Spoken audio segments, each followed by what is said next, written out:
Hello, everyone, and welcome to another episode of BizzTalk Africa. I'm your host, Jason Schuster from BizzTech.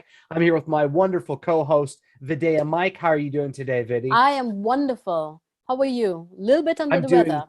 I'm a little under the weather, but I'm hanging in there. Not too bad. It looks like you're back in London. So I glad am indeed, yes. Back home from abroad. Excellent. And today we are here with Toni, who is the founder and CEO of Aviators Africa. How are you doing today, Toni? I'm great. It's a great privilege and pleasure to be on BizzTech. I'm honored to be here. Thank you very much for having me. Well, excellent. Well, we're glad to have you. So thank you for coming on. And let's talk. Today our topic is Aviators Africa Academy. Now, before we dive into the topic, Toni, can you take a few minutes, tell the audience a little bit about yourself and a little bit about your background? Thank you very much. Like you already introduced, my name is Toni Ukachukwu. I'm from Nigeria, based in Lagos, Nigeria. Actually started from being a cabin crew with Virgin Nigeria Airlines. Okay, did a couple of years, and I thought there was some gaps in information dissemination in the sector, and I thought to start Aviators Africa magazine. So I was doing that whilst flying as a crew, but it was challenging. I couldn't cope with both of them, so I had to resign being a cabin crew, and I faced the magazine publication. So that's how I set up the media organization called Aviators Africa, and we began to do PR marketing and media for the travel and tourism businesses in Africa.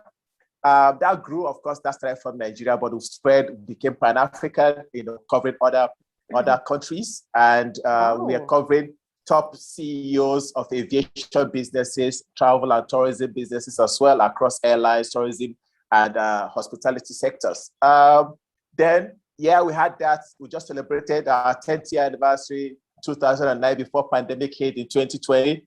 But before then, in 2018, we set up Aviators Africa Academy. Is a social enterprise that seeks to inspire the next generation to pursue career in aviation and aerospace in Africa. What led to this was the fact that from the Boeing and Airbus and I know forecast the shortage of skilled manpower sector in Africa in the next 10 years. I mean, that was pre-pandemic. Now it's even worse with the pandemic. So we thought to set up Aviators Africa Academy to inspire the next gen to pursue careers in aviation. And we started doing outreaches.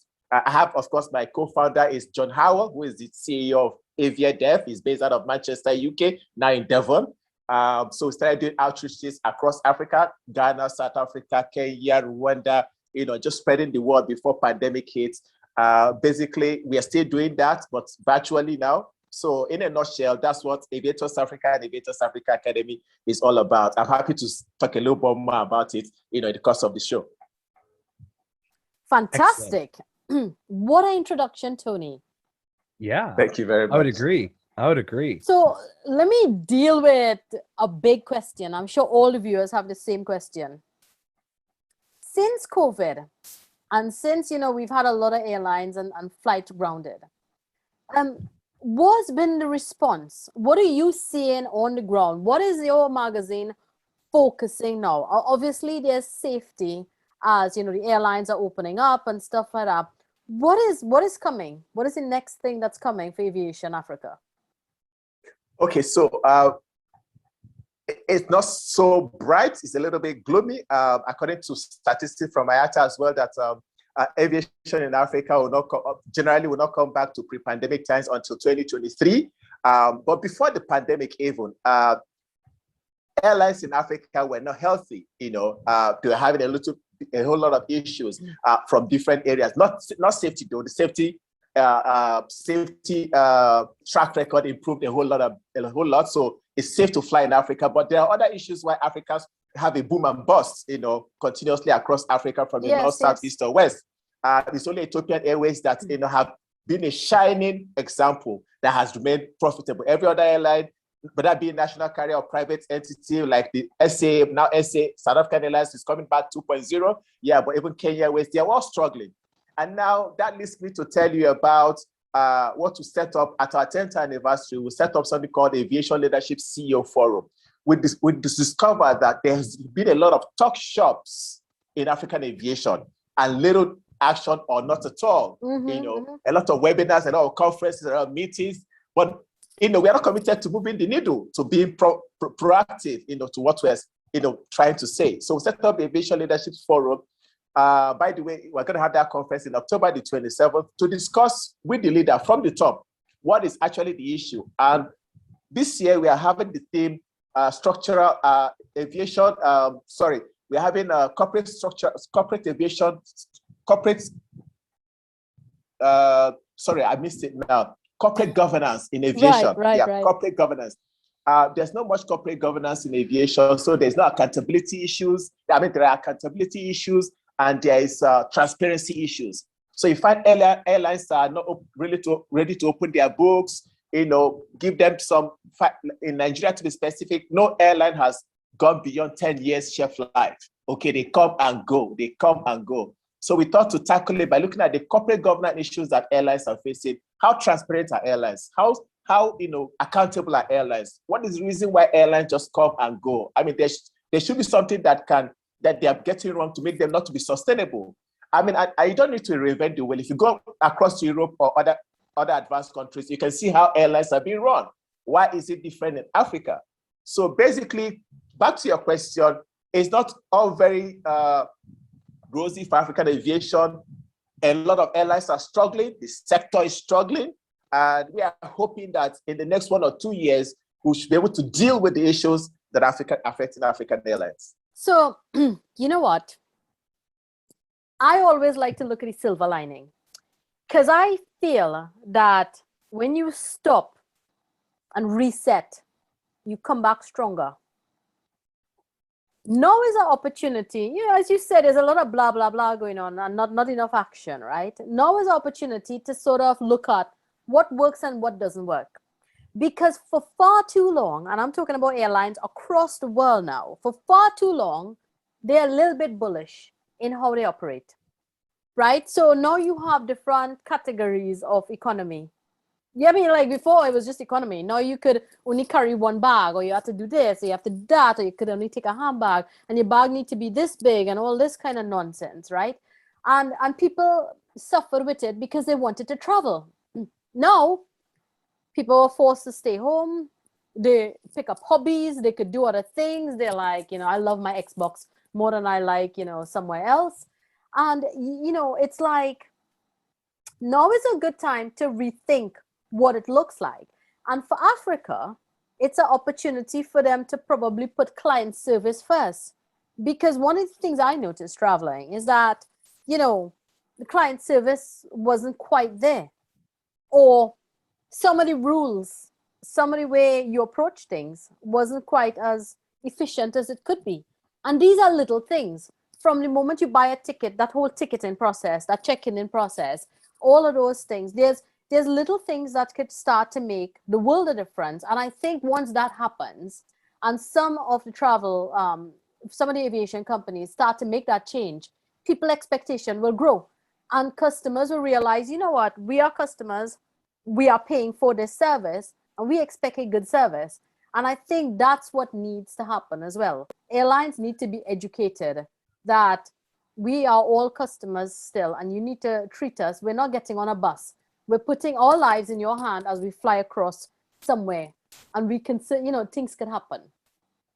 So I think, kudos to what you guys are doing, and hopefully we see an increase in the quality of service that you're getting. Thank you very much. Thank you very much for that. I might just add one more phrase, Please. That customer is king, but that is hardly seen in the aviation or airline industry. Indeed. Just to rephrase, to piggyback on what you said, airlines need to take the customers seriously, because we are the reason why they are in business in the first place. Absolutely. Okay? So if you don't have the passengers, you're not going to be in business. So why not take care of your passengers? Okay, so there is a disconnect, which I think the pandemic provided us an opportunity, just like you use the word reset. A lot of people use the word restart, but I prefer to use the word reset, because if you say restart, people go back to where they stopped. Very well, reset. Just start the engine. So a lot of people bandy the word restart, and I say personally, I think it should be reset. Go back to the way you've been doing things. Look at your model of operation. See what you can change. Rejig it, and come back better. Okay, I'm more efficient. But looking at the profitability of airlines, I think airlines are beginning to think better this time around, going by the kind of equipment they use to make them sustainable. Because again, if the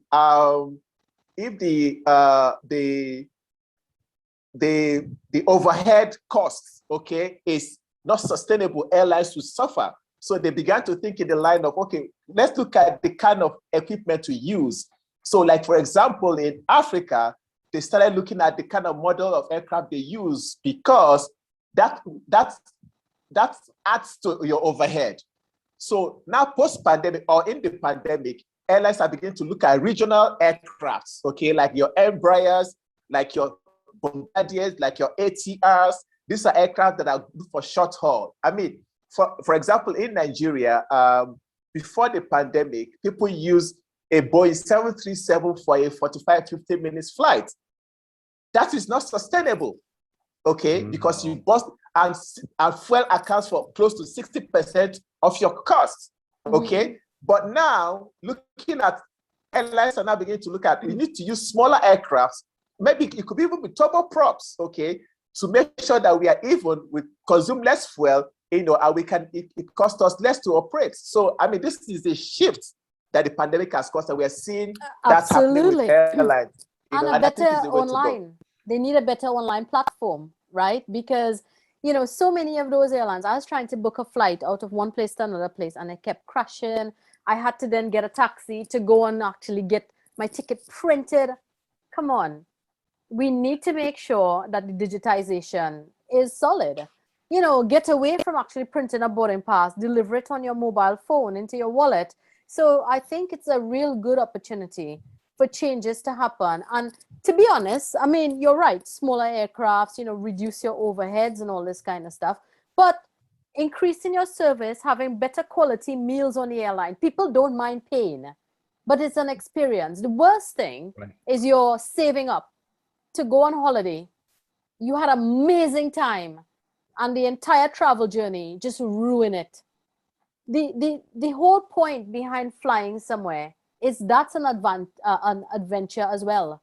That is an experience that should be part of your experience. And I think airlines has forgotten that kind of like ambience, create it again, that people want to actually travel with you. And you know what? It doesn't take that much.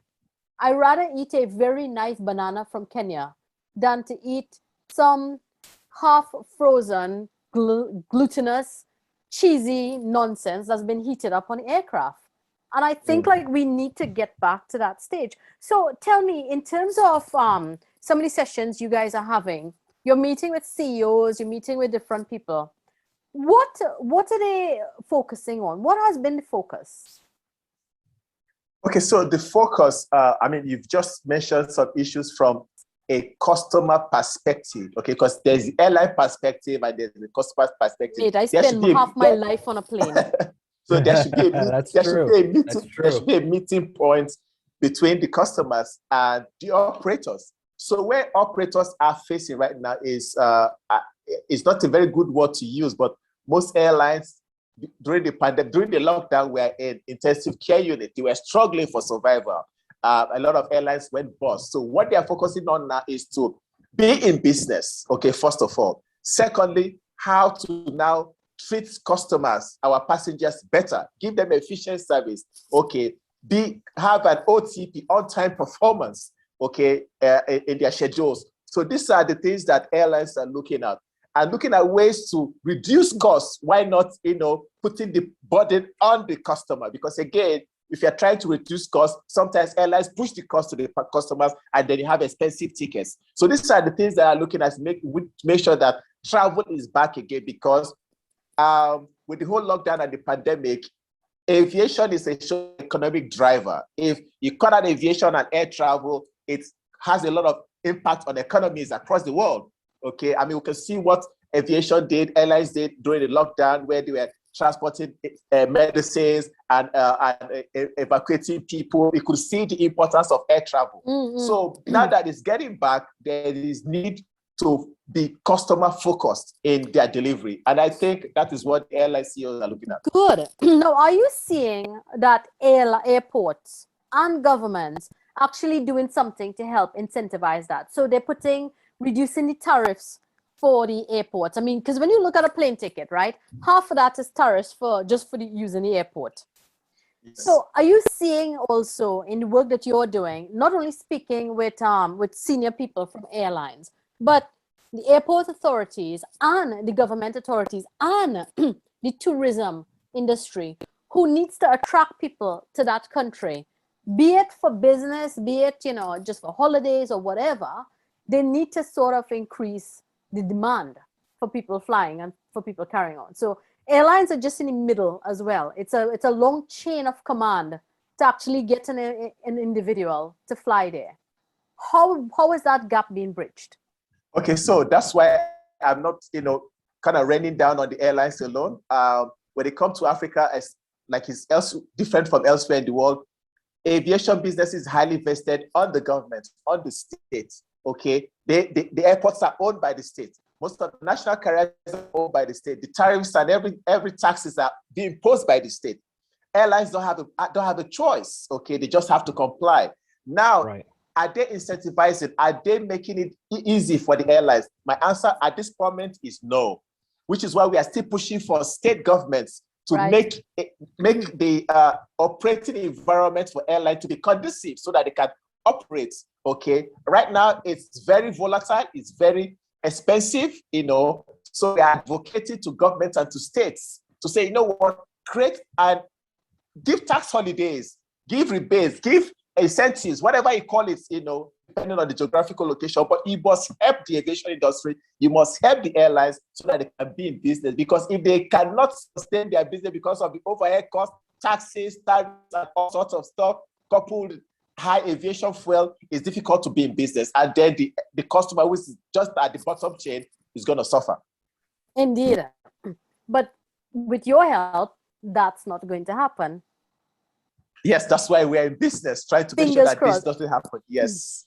Right. So how could our viewers support that, Toni? What support do you need to fight for us? So the kind of support we need is that we need more, of course, definitely we need more awareness. We need more people talking about, what the expectations about the airline industry, because these airlines as well need feedback from air travelers and people that move around, okay, so that they can actually feel the pulse of what the pain points about air travelers. So people need to talk about what their experiences are, what their pain points are, use every available platform to them, social media, blog about it. This is the area where air travelers and those that are intending to travel can speak their voices, and this can aggregate and make us work towards an efficient and affordable air travel. I love that. Sign me up. I'll be president for the complaining group. No problem. I have lots of experiences to share, and with hindsight, improvements that these guys could make. Certainly. That's right. Excellent. Wow, I'm learning a lot of stuff just about how airports work. A lot of this I just didn't even know. So it's quite complicated. It's very complicated. And the thing is, even like scheduling flights. And so before COVID, there were flights scheduled. Everybody had their patterns and all this kind of stuff. Now scheduling flights is it's a complicated thing, because you're trying to gauge which countries are open, which are not open, what are the rules, what it looks like, who does PCR test, where you can get it.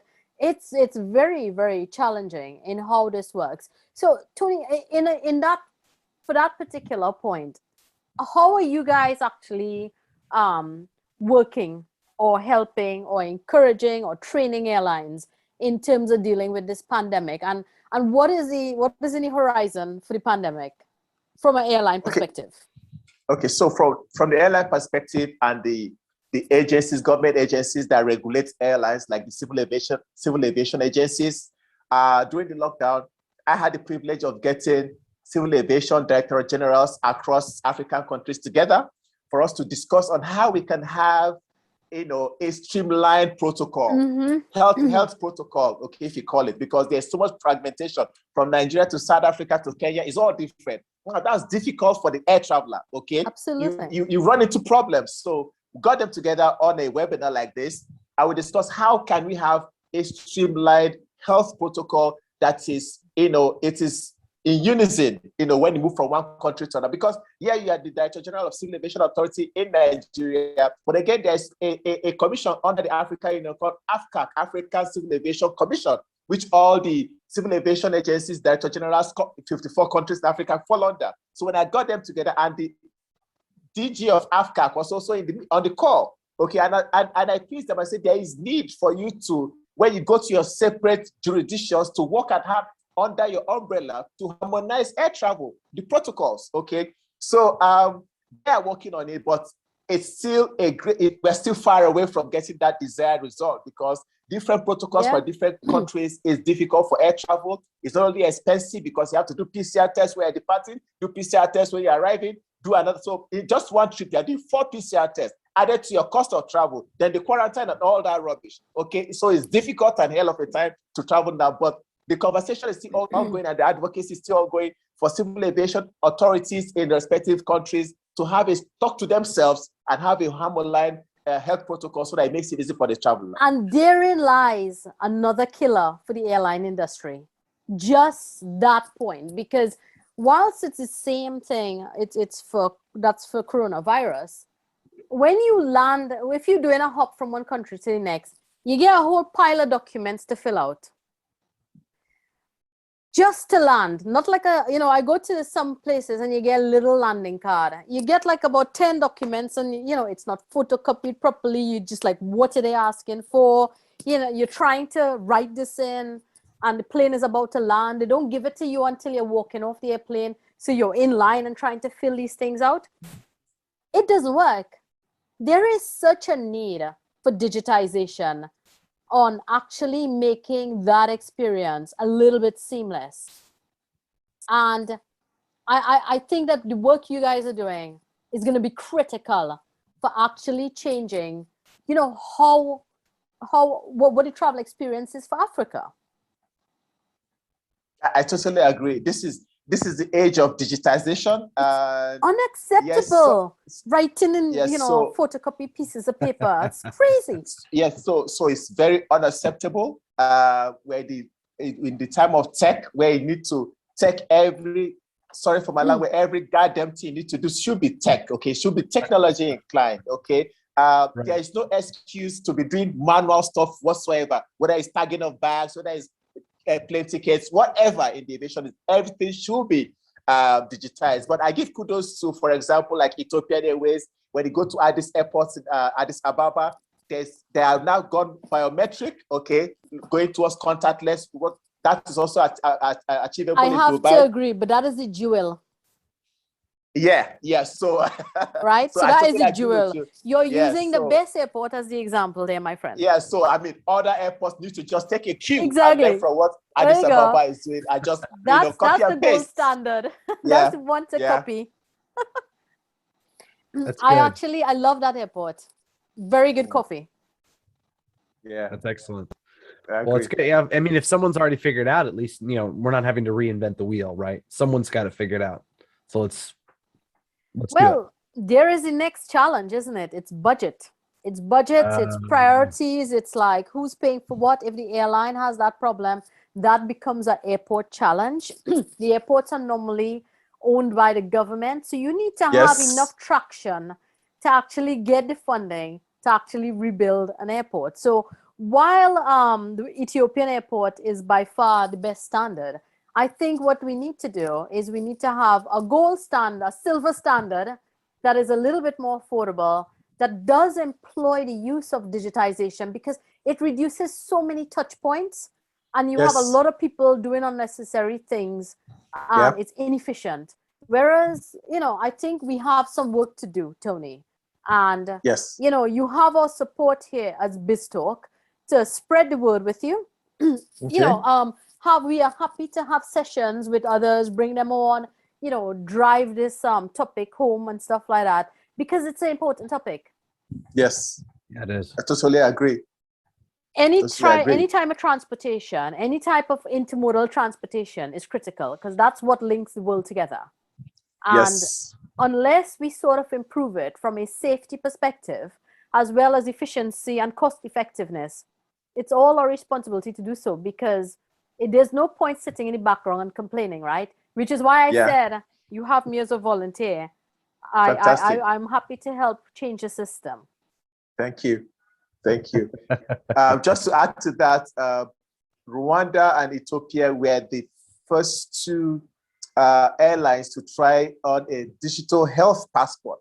Okay, so they are looking for a way to make it easy. So if you are vaccinated, and you can be through their app, you can be screened and with the barcode, and you are passed through. That reduces the wait time in the airport or the airline, and I think that is commendable.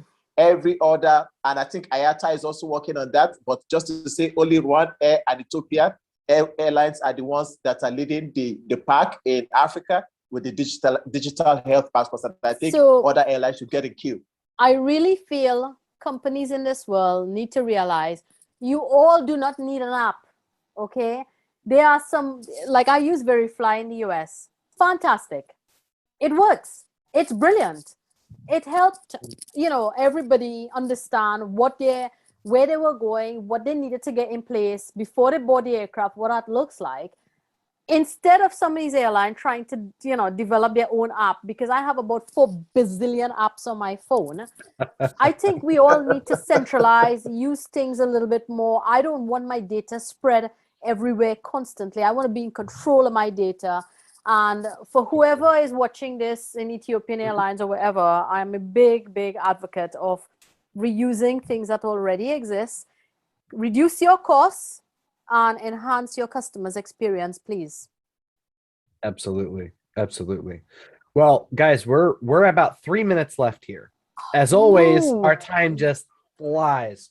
Literally. Having a good time. No pun intended this time.